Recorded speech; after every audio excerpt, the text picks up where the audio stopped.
Bismillahirrahmanirrahim. Assalamualaikum warahmatullahi wabarakatuh. Alhamdulillah wassalatu wassalamu ala Rasulillah wa ala alihi washabihi wa man wala wala haula wala quwwata illa billah amma ba'd. Apa kabar semuanya?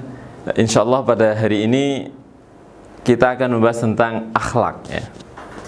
Jadi ini salah satu rangkaian dalam pelajaran atau materi PAI, Pendidikan Agama Islam. Selain akidah, ibadah juga ada akhlak.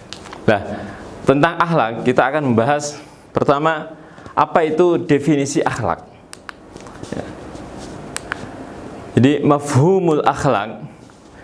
Yang pertama, akhlak diambil dari kata khuluqun atau khaliqah atau akhlak. Khuluqun akhlak.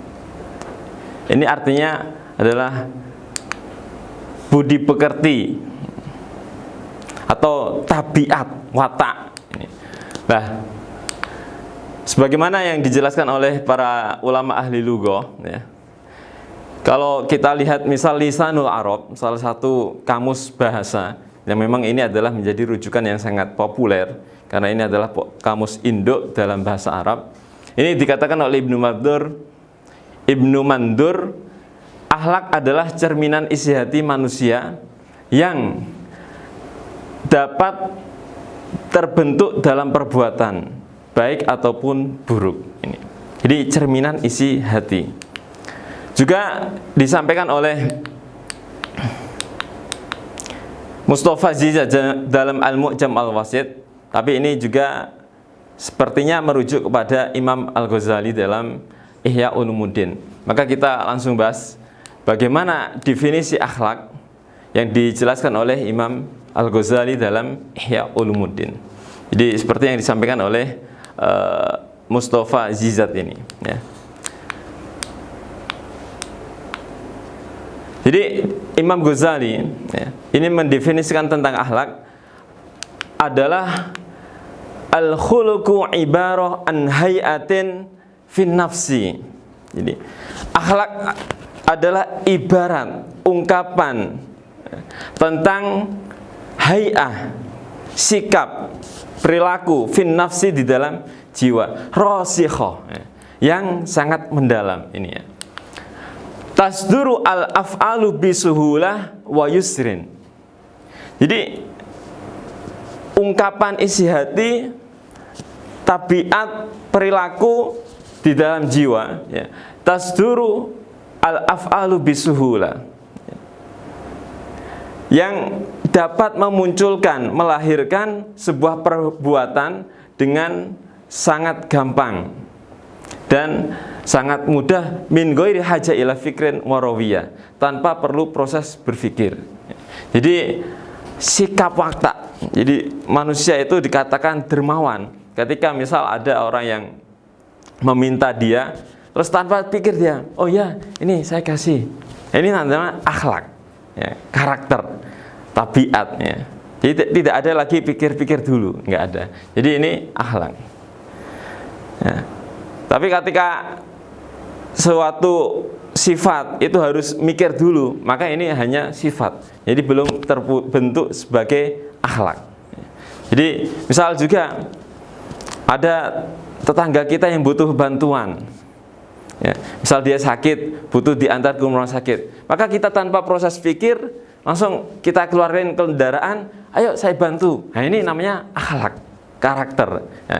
Jadi kalau baik itu makanya disebut dengan akhlak. Maka disinilah Imam Ghazali menegaskan, fa in kanat al hayatu bihaistu tasduru anhal af'alu al jamila al mahmuda aqlan wa syar'an summiyat tilka al hay'ah khuluqan hasana.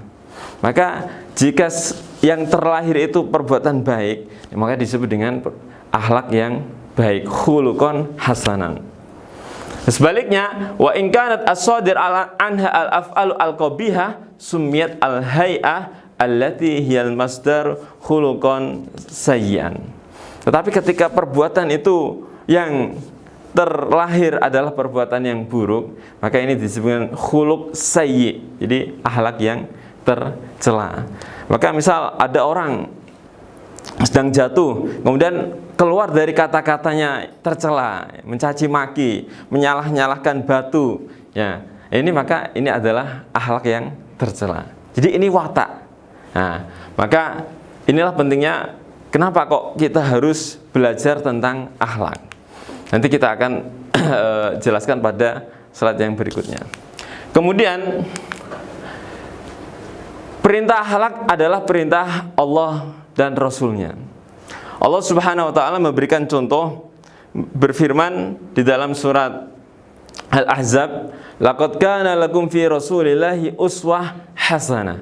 Sungguh, tapi pakainya laqad. Jadi lam lit taukid dan qad ketika memasuk dalam fi'il madhi ini taukid. Jadi ada dua taukid. Sungguh, tenan, ya. Bahwa di dalam diri Rasulullah SAW terdapat uswatun hasanah. Ya, ditambah lagi taukidnya itu ketiga adalah takhir ismu kana atau takhir al-fa'il. Maka ini menjadi sangat-sangat, ya, taukidnya itu sangat kental sekali, ya. Maka laqad kana lakum fi rasulillahi uswatun hasanah. Bahwa Rasulullah SAW yang diutus Allah Subhanahu wa ta'ala untuk umat manusia ini penuh dengan keteladanan yang baik, ya. Uswah, teladan yang baik. Juga di dalam surat Al-Jumu'ah, ya, walladzi ba'atsa bil ummiyina rasulan minhum yatlu 'alaihim ayatihi wa yuzakkihim wa yu'allimuhumul kitaba wal hikmah. Ya. Jadi Kanjeng Nabi yang diutus kepada ummi itu mengajarkan Alkitab wal hikmah, ini juga mengajarkannya dengan akhlak. Hal ini yang dikuatkan di dalam hadis Rasulullah menyampaikan innama bu'itsu liutammima makarimal akhlak. Bahwa hanyalah, maksudnya adalah litahsir, ya, hasr. Aku diutus untuk menyempurnakan akhlak ini. Jadi Kanjeng Nabi ini berdakwah itu dengan akhlak. Menyampaikan agama Allah, menjelaskan tentang tauhid itu dengan akhlak. Maka keseharian, kehidupan, perilaku Kanjeng Nabi itu penuh dengan akhlak-akhlak yang mulia. Maka misalnya ketika Rasulullah SAW berdakwah, dicaci maki, dianggap sebagai orang gila, dianggap sebagai tukang sihir, ya. Tapi Rasulullah tidak membalas itu kecuali dengan perbuatan yang baik, ya.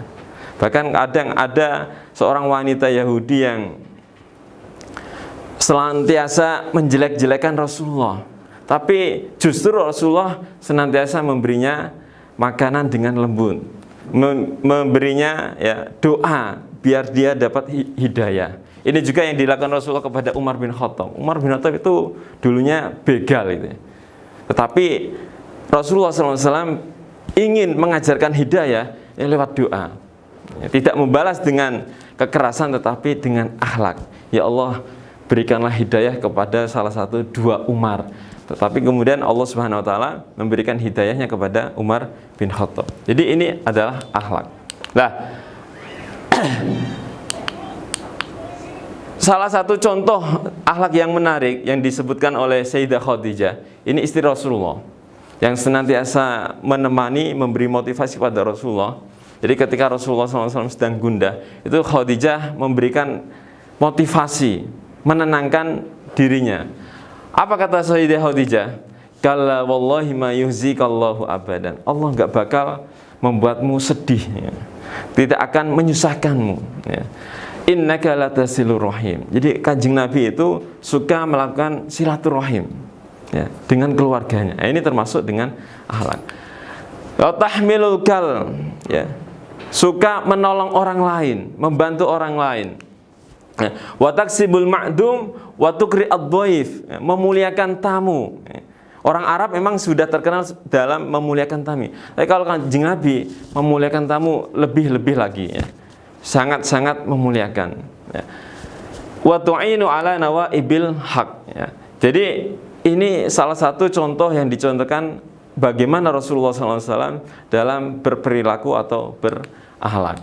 Nah, kemudian kenapa kita harus menjadi pribadi yang berakhlak mulia? Ini ada keutamaannya yang perlu kita sampaikan di sini.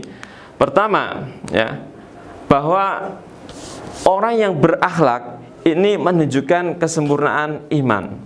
Maka Rasulullah SAW sabdakan, akmalul mu'minina imanan ahsanum khuluqa.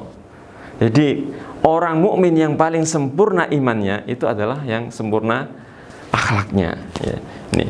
Kemudian juga Rasulullah SAW bersabda, inna ahabbakum wa aqrabakum minni ahasinukum akhlaqa.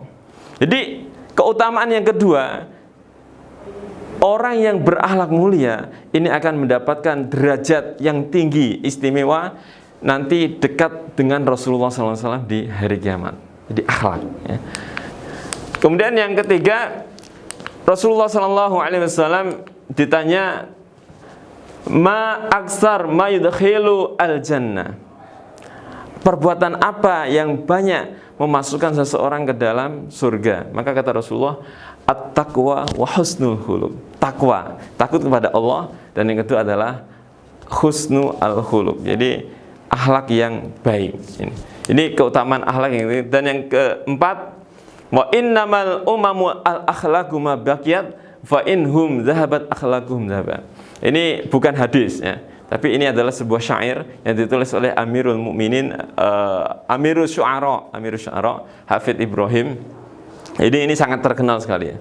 Wa innamal umamu al-akhlaqu ma baqiyat. Jadi eksistensi suatu umat, suatu masyarakat, suatu bangsa itu tergantung dengan akhlaknya.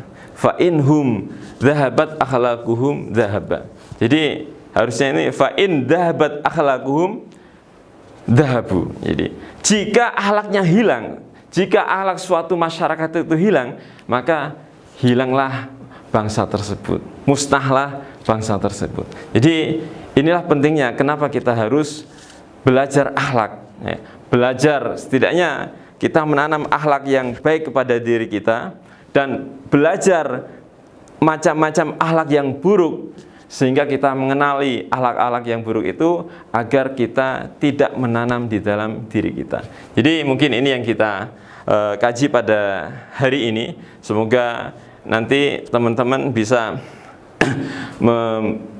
memiliki ya, atau hal ini menjadi motivasi untuk mengkaji akhlak lebih dalam lagi, dan insya Allah kita akan ulas lebih panjang pada pertemuan-pertemuan berikutnya. Demikian kita akhiri dengan hamdalah, alhamdulillahirabbil alamin. Assalamualaikum warahmatullahi wabarakatuh.